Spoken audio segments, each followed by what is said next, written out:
The house at 13 Willow Street had always been a topic of whispered conversations in the small town of Rivertown. For years, it had stood abandoned, a decrepit and overgrown structure shrouded in mystery and dread. Rumors about the house were rife. Some claimed it was cursed, while others believed it was haunted by vengeful spirits. No one dared to venture near it after dark, and the townsfolk avoided the street altogether. But all of that changed when the Jacobs family arrived in Rivertown. Desperate for a fresh start, they purchased the house on Willow Street, unaware of the horrors that lay within its walls.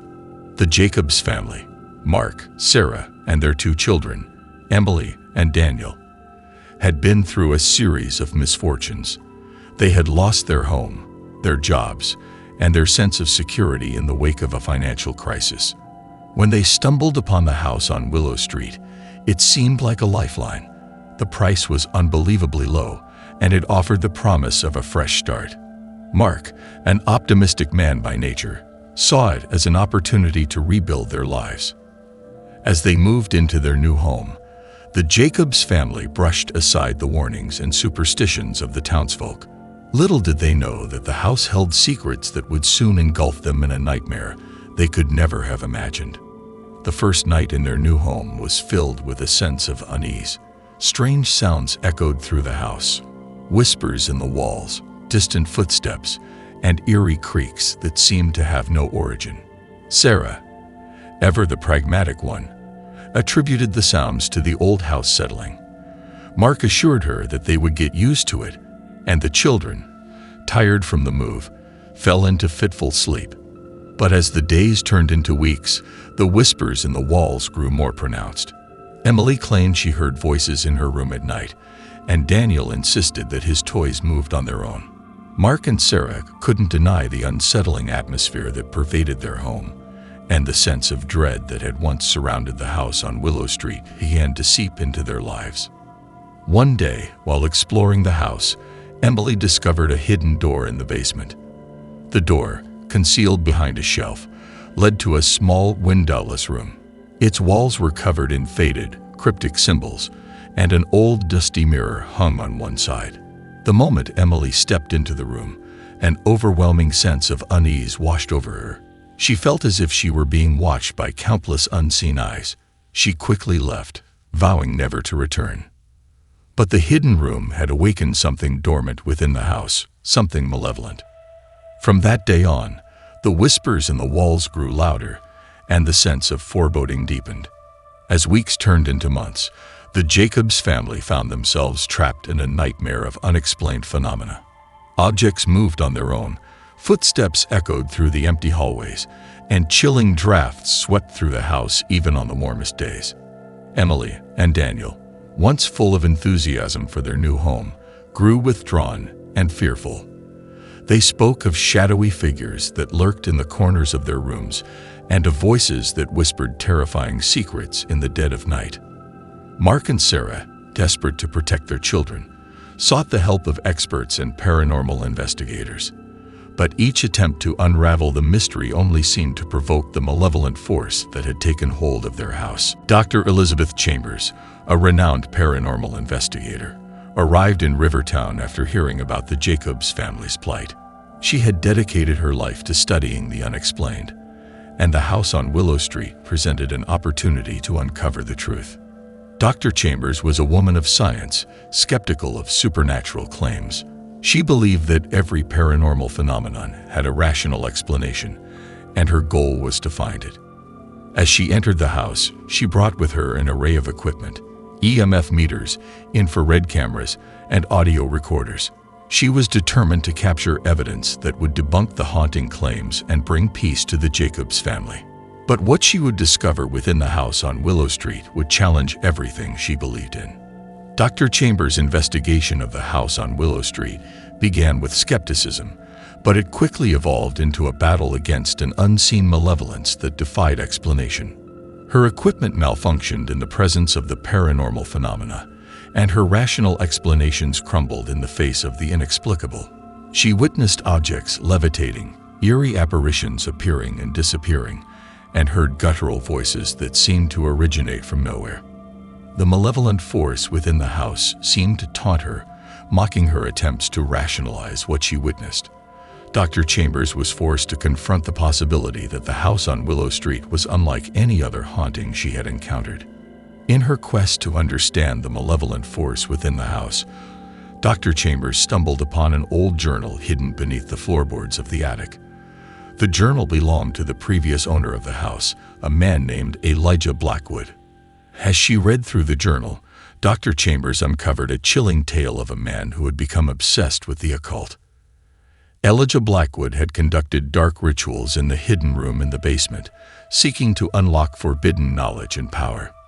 The journal described encounters with malevolent entities, cryptic symbols etched on the walls, and the gradual descent into madness. It became clear that the malevolent force that now plagued the Jacobs family was a result of Blackwood's actions.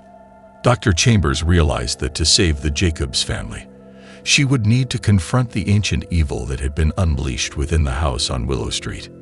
Dr. Chambers knew that confronting the malevolent entity that now infested the house on Willow Street would not be an easy task. Armed with the knowledge from Elijah Blackwood's journal, she gathered the Jacobs family and explained the dire nature of their situation. The entity, born from Blackwood's dark rituals and malevolent intentions, had grown in power over the years. It hungered for more than just torment. It sought to consume the souls of those who dared to reside within its domain. Dr. Chambers urged the family to leave the house, but Mark and Sarah were reluctant. They had invested their savings in the property and were determined to make it their home, despite the horrors they faced.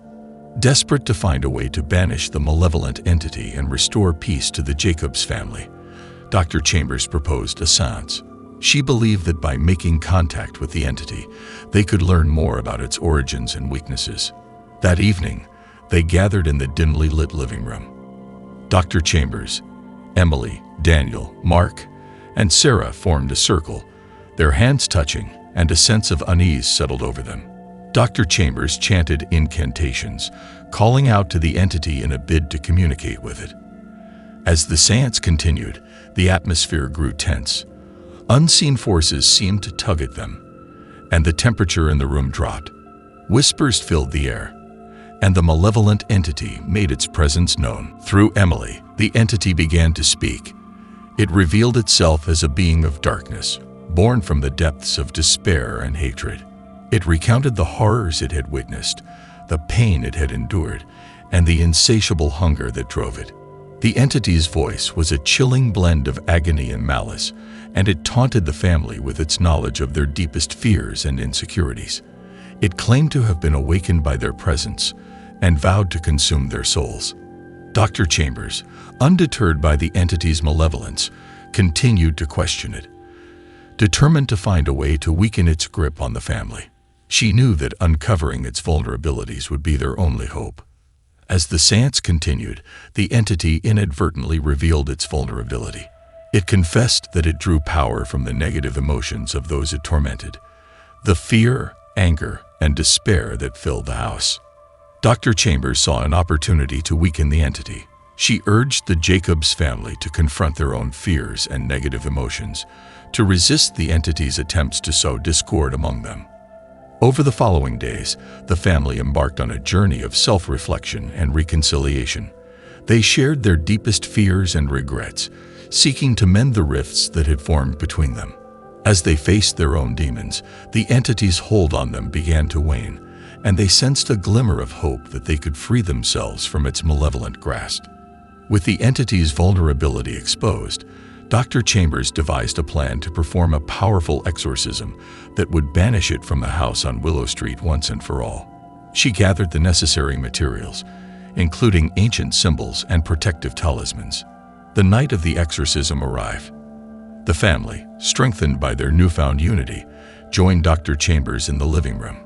Candles flickered, and the air was heavy with tension as the ritual began. Dr. Chambers chanted incantations and drew symbols on the walls with a mixture of salt and holy water. As she invoked the forces of light and protection, the entity unleashed its fury. The room trembled, objects flew through the air, and the entity's howls of rage reverberated. But the Jacobs family stood strong, their love and determination acting as a shield against the malevolent force. They held hands and repeated the words of the ritual, their voices growing stronger with each utterance. As the ritual reached its climax, a blinding light filled the room, forcing the entity to retreat. It shrieked in agony, its form writhing and dissipating like smoke in the wind. With a final incantation, Dr. Chambers sealed the entity within a protective barrier. The malevolent force raged against its confines, but it was powerless to break free. The room fell silent, and a sense of peace settled over the house on Willow Street. The entity's presence had been banished, and the Jacobs family had emerged victorious. In the aftermath of the exorcism, the Jacobs family found themselves transformed. The house on Willow Street, once a place of torment, became a sanctuary of love and healing. Emily and Daniel's smiles returned, and their laughter echoed through the hallways. Mark and Sarah, no longer burdened by fear and despair, grew closer as a couple. The town of Rivertown, once wary of the house, watched in amazement as the family thrived. Dr. Chambers, satisfied that her work was done, bid farewell to the Jacobs family. She knew that the malevolent entity had been banished, but she also understood the importance of remaining vigilant. As the Jacobs family embraced their new beginning, they knew that the horrors of the house on Willow Street were behind them, but they would forever carry the lessons they had learned: the strength of love, the power of unity, and the resilience of the human spirit. Although the malevolent entity had been banished, the Jacobs family couldn't escape the lingering shadows of their past. The house on Willow Street held memories of terror that haunted their dreams and lingered in the corners of their minds. Mark and Sarah decided to renovate the house, hoping that a fresh start would help them leave the past behind. They painted over the walls with cheerful colors and replaced the creaking floorboards, but the memories still lurked. Emily and Daniel had their own share of lingering fears. They continued to have nightmares of the malevolent entity, and they couldn't forget the chilling voices and apparitions they had witnessed. Therapy helped, but the scars ran deep. One day, as Mark was working on renovations in the basement, he uncovered the hidden room that Emily had discovered months ago.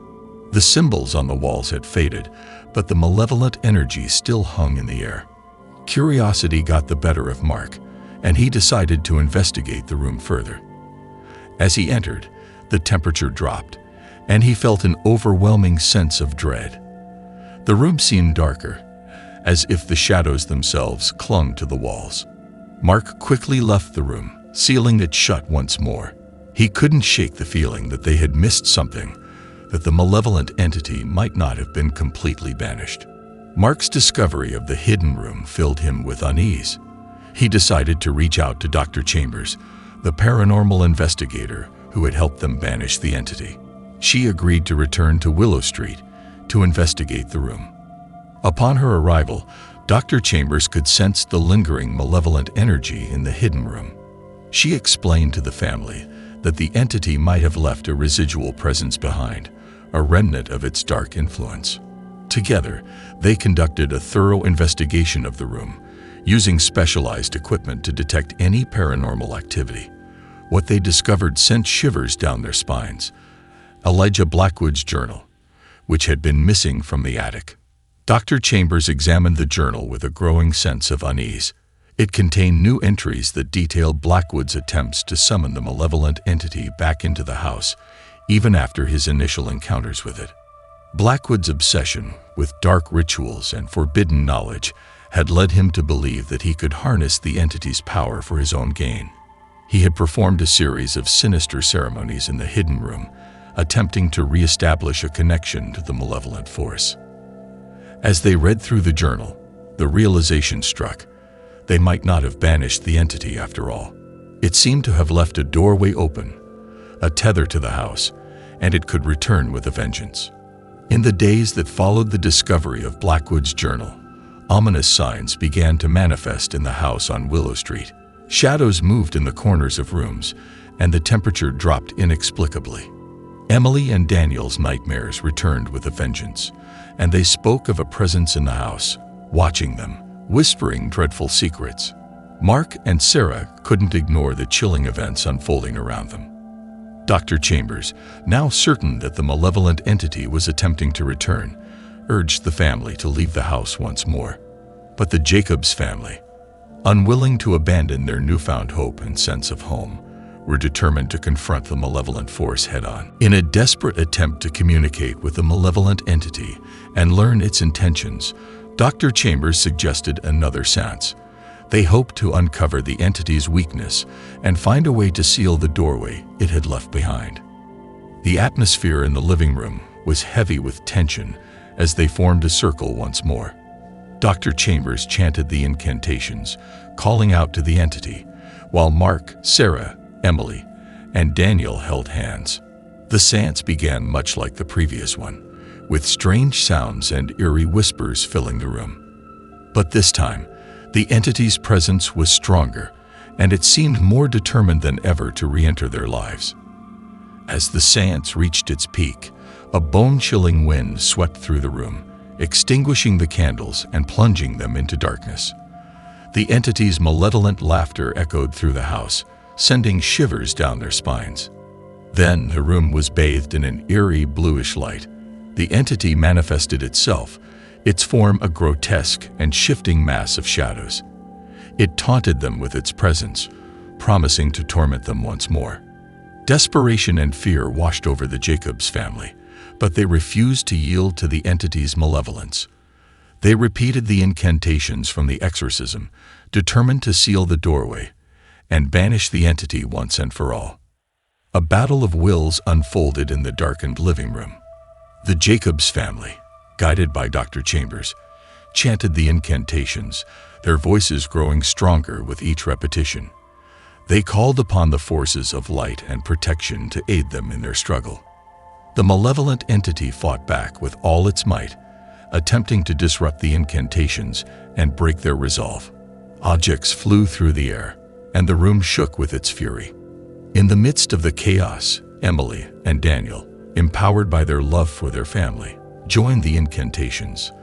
Their voices, filled with determination, helped tip the balance in their favor. As the battle of wills raged on, the malevolent entity weakened. Its form flickered and waned, and it let out a final, ear-piercing scream before dissipating into nothingness. With a final incantation, Dr. Chambers sealed the doorway that the entity had left behind. The room fell silent, and the temperature returned to normal. The malevolent force had been banished once more. Exhausted but victorious, the Jacobs family and Dr. Chambers knew that they had faced the malevolent entity and emerged triumphant. The house on Willow Street, now cleansed of its darkness, held the promise of a brighter future. In the days that followed the sealing of the doorway, the Jacobs family found peace once more. The nightmares ceased, and the eerie phenomena that had plagued them gradually faded away. With the support of Dr. Chambers, the family embarked on a journey of healing. Therapy and counseling helped them cope with the trauma they had endured, and they grew closer as a family. The town of Rivertown, having witnessed the Jacobs family's resilience, welcomed them with open arms. The house on Willow Street, no longer a place of dread, became a symbol of hope and redemption. With the malevolent entity banished once more, life in the house on Willow Street slowly returned to normalcy. The Jacobs family, now stronger than ever, settled into their daily routines and tried to put the nightmares of the past behind them. Yet, the lingering mysteries of the unnerving new house refused to fade away entirely. Emily and Daniel, despite their newfound sense of security, couldn't shake the memories of the malevolent entity and the horrors they had witnessed. Mark and Sarah, while grateful for the peace they now enjoyed, wondered about the true nature of the malevolent force and what had driven Elijah Blackwood to summon it. Dr. Chambers, too, couldn't shake the feeling that there was more to uncover. Driven by their lingering curiosity and a desire to prevent anyone else from falling victim to the malevolent entity, the Jacobs family decided to delve deeper into the history of the house on Willow Street. They combed through old records, interviewed longtime residents of Rivertown, and visited the local library to uncover any information about the previous owners of the house. The more they discovered, the darker the secrets of the house became. They learned of other families who had lived in the house briefly, only to flee in terror. Stories of mysterious disappearances and unexplained deaths seemed to follow the house through the decades, confirming its reputation as a place of darkness. As the Jacobs family pieced together the history of the unnerving new house, they uncovered a series of disturbing events. Elijah Blackwood, the man who had performed dark rituals in the hidden room, was not the first owner to dabble in the occult. Previous owners had also tried to harness the supernatural forces within the house. It was said that the house had been built on ancient Native American burial grounds, and that the land itself held a dark and vengeful energy. Each owner had faced malevolent forces of their own, but none had succeeded in fully banishing them. The house seemed to feed on the darkness that resided in the hearts of those who dwelled within its walls. The Jacobs family's research led them to a chilling revelation. Elijah Blackwood had left behind unfinished business. His journal contained cryptic references to a ritual that could potentially release the malevolent entity once more. Fearing that someone else might stumble upon the journal and attempt the ritual, the family resolved to complete the ritual themselves. They believed that by doing so, they could permanently seal the malevolent entity's doorway and put an end to the house's dark history. Guided by Dr. Chambers' expertise in the paranormal, they gathered the necessary materials and prepared for the ritual, hoping that it would bring closure to the unnerving new house. On a moonless night, the Jacobs family, accompanied by Dr. Chambers, gathered in the hidden room in the basement.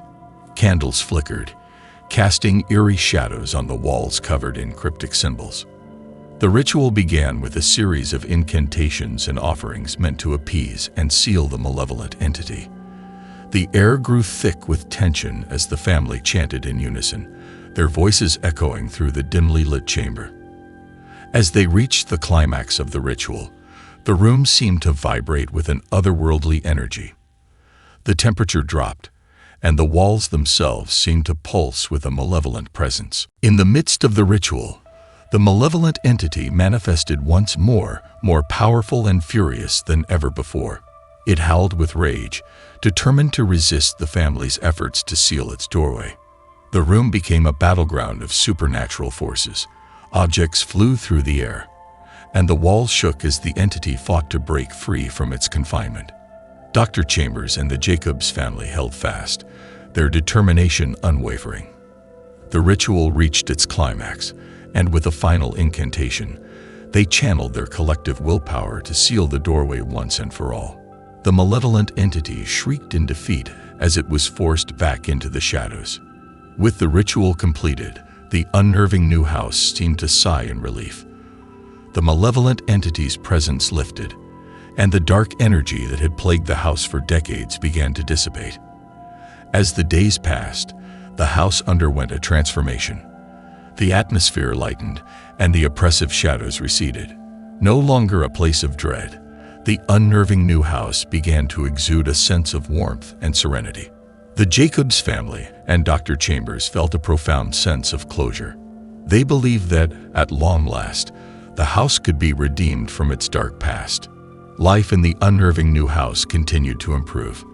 Emily and Daniel grew into happy, well-adjusted children, free from the nightmares that had haunted them. Mark and Sarah found solace in their newfound sense of security and peace. The town of Rivertown, once wary of the house, now embraced it as a symbol of resilience and redemption. The Jacobs family's journey had transformed the house from a place of darkness into a beacon of hope. Dr. Chambers, satisfied that her work was complete, bid farewell to the family, confident that the malevolent entity had been vanquished for good. She knew that the Jacobs family's courage and determination had brought an end to the house's dark history. As the years passed, the unnerving new house became a beloved fixture of Rivertown. It was no longer known for its dark past, but for the family who had faced its horrors and triumphed. Mark and Sarah, now middle-aged, had turned the house into a sanctuary for those in need. It became a place of healing and support for families who had experienced trauma and loss. Emily and Daniel, inspired by their own experiences, pursued careers in psychology and the paranormal, respectively. They dedicated their lives to helping others confront and overcome their fears. The story of the unnerving new house came to an end, not as a tale of darkness and despair, but as a testament to the resilience of the human spirit. It stood as a reminder that even in the face of malevolent forces and unspeakable horrors, love, unity, and determination could triumph. The house on Willow Street remained a symbol of redemption, a place where nightmares had turned into dreams, and where a family had forged an unbreakable bond. The legacy of the Jacobs family lived on, a beacon of hope for all who encountered the unnerving new house.